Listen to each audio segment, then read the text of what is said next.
प्रधानमंत्री नरेंद्र मोदी का फ्रांस की राजधानी पेरिस पहुंचने पर हुआ भव्य स्वागत। एआई एक्शन समिट की सह अध्यक्षता करने के लिए फ्रांस पहुंचे हैं पीएम मोदी। फ्रांसीसी राष्ट्रपति इमैनुअल मैक्रों द्वारा आयोजित रात्रि भोज में शामिल हुए पीएम मोदी। इस दौरान राष्ट्रपति मैक्रों ने उनका जोरदार स्वागत किया। राष्ट्रपति मैक्रों के डिनर डिप्लोमेसी में शरीक हुए अमेरिकी उपराष्ट्रपति JD Vance. AI action summit के सभी मेहमान राष्ट्रपति मैक्रों के रात्रि भोज में शामिल हुए। पीएम मोदी के पेरिस पहुंचने से पहले भारतीय समुदाय के लोग उनका इंतजार करते दिखे। इस दौरान कृष्ण भक्तों ने हरे कृष्ण का भजन गाया। पेरिस के होटल के बाहर भारतीय लोगों से मिले पीएम मोदी। उनसे मिलकर पायल गुप्ता ने कहा, पीएम मोदी दिल्ली में भी चुनाव जीते हैं और मुझे गर्व है कि दिल्ली से मैं हूं। मैंने उनसे 2 बार हाथ मिलाया और जीत की बधाई दी। पीएम मोदी से मिलकर पेरिस के भारतीय समुदाय के लोग काफी खुश नजर आए। एक के बाद एक कहा, आज मैंने अपने जन्मदिन के मौके पर पीएम मोदी से आशीर्वाद लिया। उन्होंने मेरे सर पर हाथ रखकर आशीष दिया।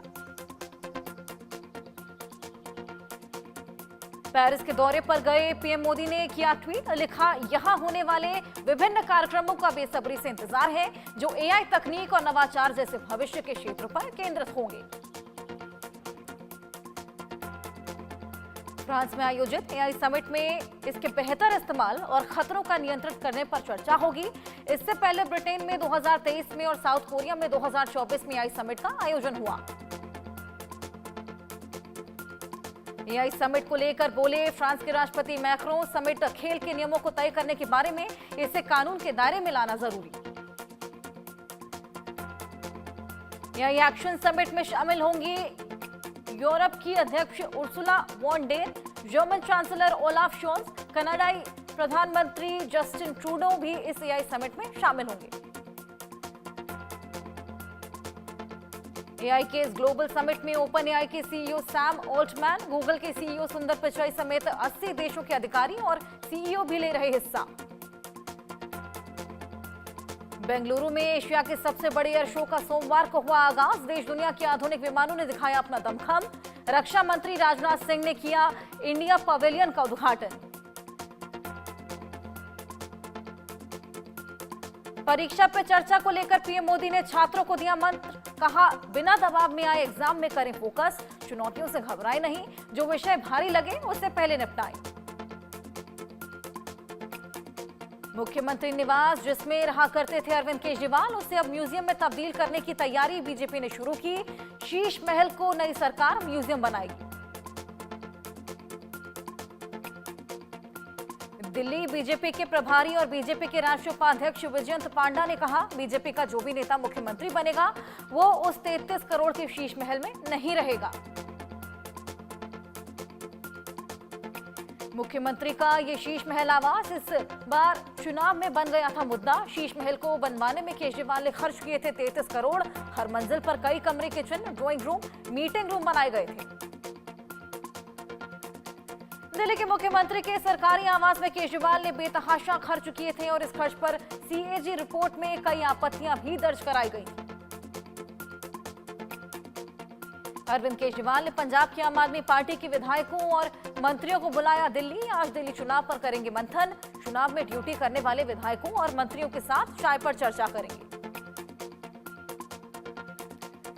ममता कुलकर्णी ने महामंडलेश्वर पद छोड़ा, कहा, मैं 25 साल से साध्वी हूं, आगे भी साध्वी रहूंगी। महाकुंभ में किन्नर अखाड़े ने 17 दिन पहले दिलाई थी उपाधि। आप विधायक अमानतुल्लाह के खिलाफ केस दर्ज। दिल्ली क्राइम ब्रांच ने लगाया था गंभीर आरोप। विधायक पर सरकारी काम में बाधा डालने का आरोप लगा। अपराधी को पकड़ने गई थी क्राइम ब्रांच की टीम। जम्मू कश्मीर के कुपवाड़ा में सुरक्षा बलों को मिली बड़ी कामयाबी। बरामद किए हथियार और गोला बारूद। सुरक्षा बलों ने पूरे इलाके में घेराबंदी की। सर्च ऑपरेशन जारी। गृह मंत्री अमित शाह से मिले जम्मू कश्मीर के सीएम उमर अब्दुल्ला। जम्मू कश्मीर के स्टेट हेड समेत कई मुद्दों पर हुई चर्चा। गृह मंत्री अमित शाह से मुलाकात के बाद बोले सीएम उमर अब्दुल्ला, जम्मू कश्मीर के हालात पर हुई बात, साथ ही जम्मू कश्मीर की सुरक्षा को लेकर बात हुई।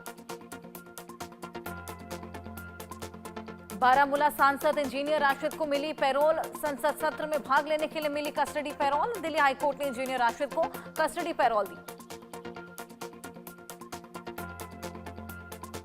देवास जिले में एमपी के मुख्यमंत्री डॉक्टर मोहन यादव ने लाडली बहना स्कीम की 21वीं किश्त राशि लाभार्थियों को ट्रांसफर की।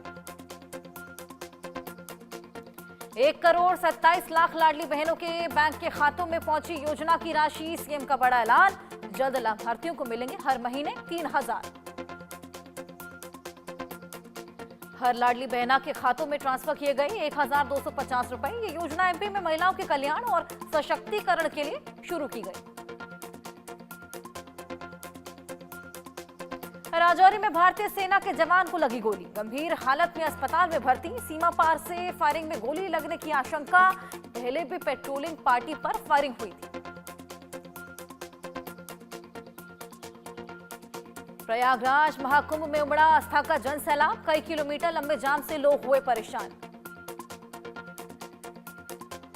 महाराष्ट्र में दुल्हन ने सिबिल स्कोर देखकर तोड़ी शादी। लड़के का सिबिल स्कोर कम होने पर टूटी शादी। दूल्हे ने कई बैंकों से लिया हुआ था कर्जा। कॉमेडियन समय रैना के hit stand up comedy show India's got talent में आपत्तिजनक टिप्पणी को लेकर यूट्यूबर रणवीर इलाहाबादिया के खिलाफ केस दर्ज। आरोपियों के खिलाफ सख्त कार्रवाई की मांग। पब्लिक की शिकायत पर खास स्टूडियो पहुंची मुंबई पुलिस ने YouTuber Ranveer Allahbadia, social media influencer Apoorva Makhija, comedian Samay Raina और इंडियाज गॉट टैलेंट के आयोजकों के खिलाफ दर्ज किया केस। विवाद बढ़ने पर रणवीर इलाहाबादिया ने मांगी माफी। अपूर्वा मखीजा समेत शो के आयोजकों पर एफआईआर दर्ज। कॉमेडी शो में अभद्र भाषा के इस्तेमाल का आरोप। दर्शकों में से किसी एक ने शो में परोसे गए अश्लील कंटेंट को लेकर मुंबई कमिश्नर और महाराष्ट्र महिला आयोग में दर्ज कराई थी शिकायत। शिकायत पर मुंबई पुलिस ने कार्रवाई की। इंडियाज गॉट टैलेंट में अश्लील कंटेंट परोसने को लेकर दर्शकों में भारी आक्रोश। YouTuber Ranveer, social media influencer Apoorva Makhija, comedian Samay Raina के खिलाफ शुरू हुआ विरोध। आगामी 28 फरवरी को रायपुर में होना था comedy show India's got talent, जिसका विरोध होना हुआ शुरू। छत्तीसगढ़ उर्दू अकादमी के अध्यक्ष इदरीस गांधी ने जताया विरोध। भोपाल रेलवे स्टेशन पर हैरान करने वाली घटना आई सामने। ट्रेन के ट्रैक के नीचे सोता दिखा युवक। सो रहे युवक के ऊपर से गुजरी पूरी ट्रेन। यात्रियों में मची अफरा तफरी। ट्रेन रोककर युवक को निकाला गया। महाकुंभ में चल रहे धर्म संसद में बड़ा प्रस्ताव हुआ पारित।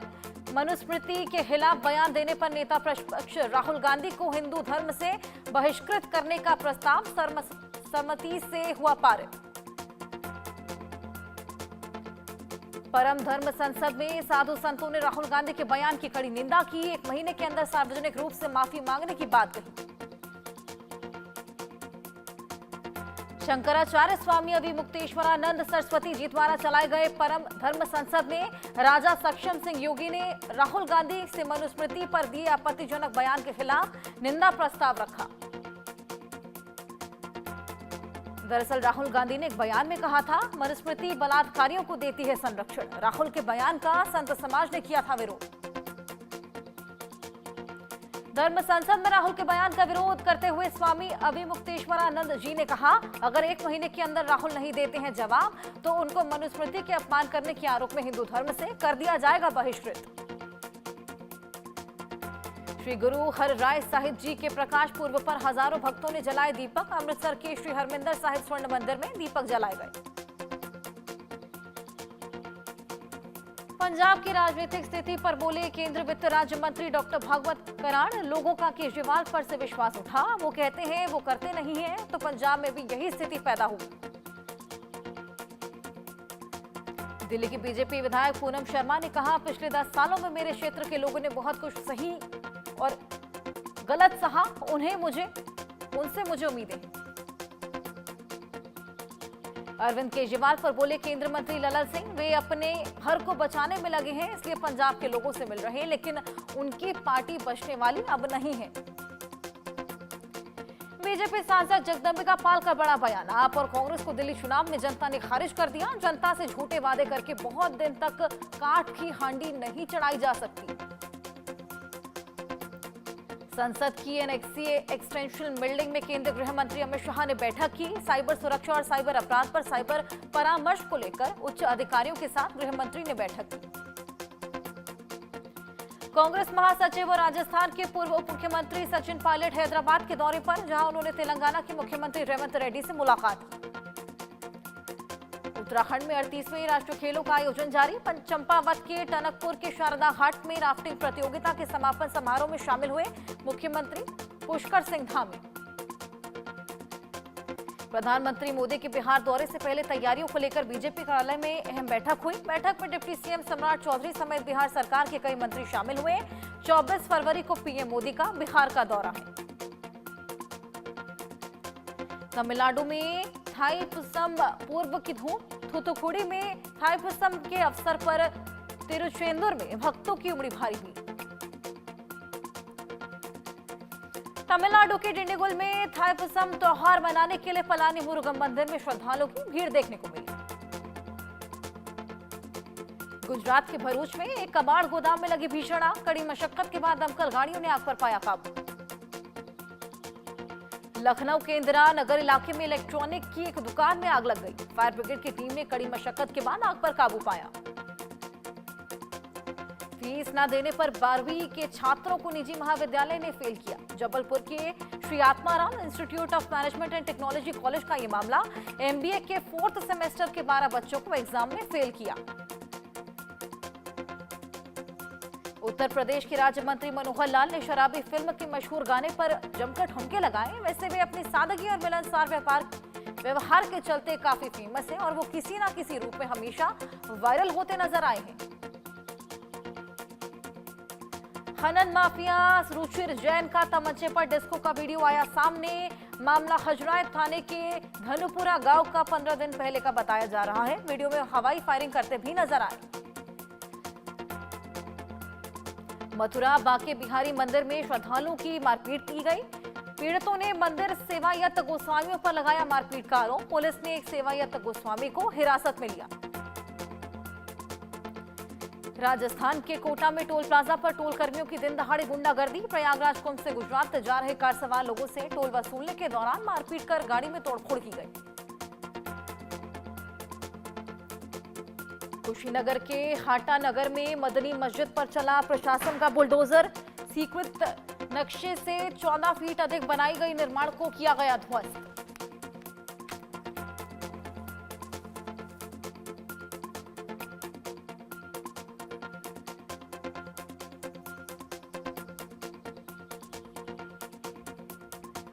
सीजफायर समझौते के तहत गाजा के नेटजारिम कॉरिडोर से लौटी गई इजरायली सेना। इसके साथ ही नेटजारिम कॉरिडोर से हजारों की संख्या से अपने घरों को लौटने लगे फिलिस्तीनी। इजरायली सेना के नेटजारिम कॉरिडोर के पीछे हटने को लेकर बोला हमास, दुश्मन को अपनी मांगों को मानने पर हमने मजबूर किया। नेतन्याहू की पूर्ण जीत हासिल करने के भ्रम को हमास ने विफल किया। लंदन के रॉयल मिंट कोर्ट में बनने वाले चीन के नए दूतावास का शुरू हुआ विरोध। प्रदर्शन में शामिल हुए ब्रिटेन के शैडो मिनिस्टर और विपक्षी कंजर्वेटिव पार्टी के कई सांसद।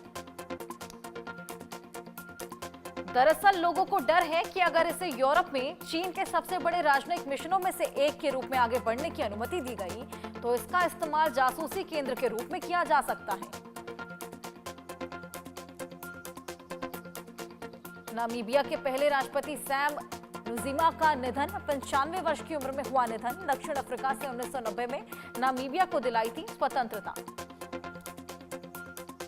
एलॉन मस्क ने अमेरिकी सरकार की भुगतान प्रणाली पर उठाए सवाल। कहा इस समय सिस्टम में भारी गड़बड़ियां और हर साल हो रही हैं $100 अरब से ज्यादा की धोखाधड़ी।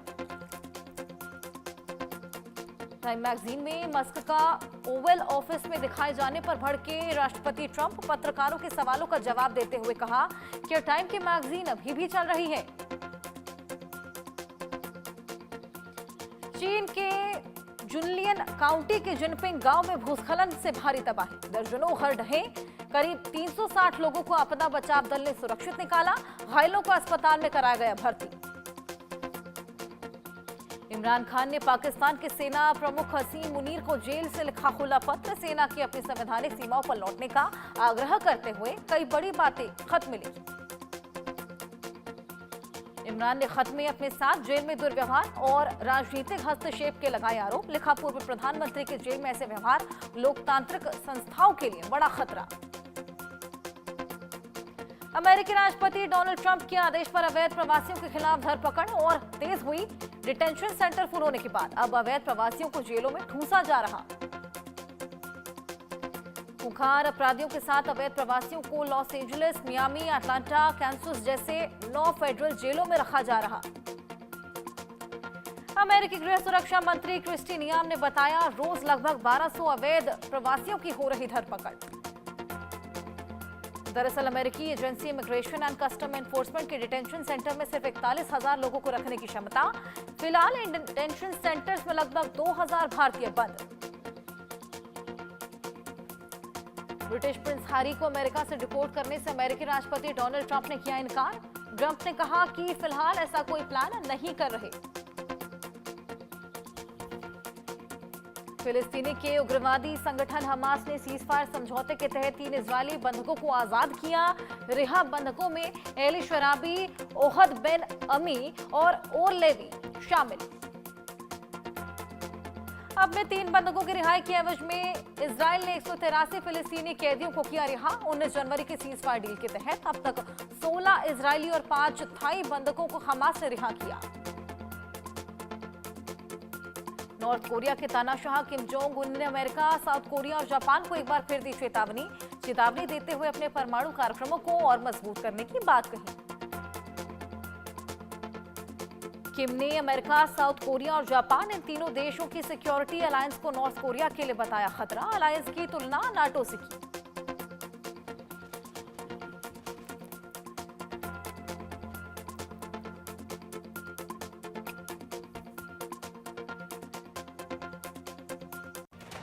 और चलिए खबरों में आगे बढ़ेंगे।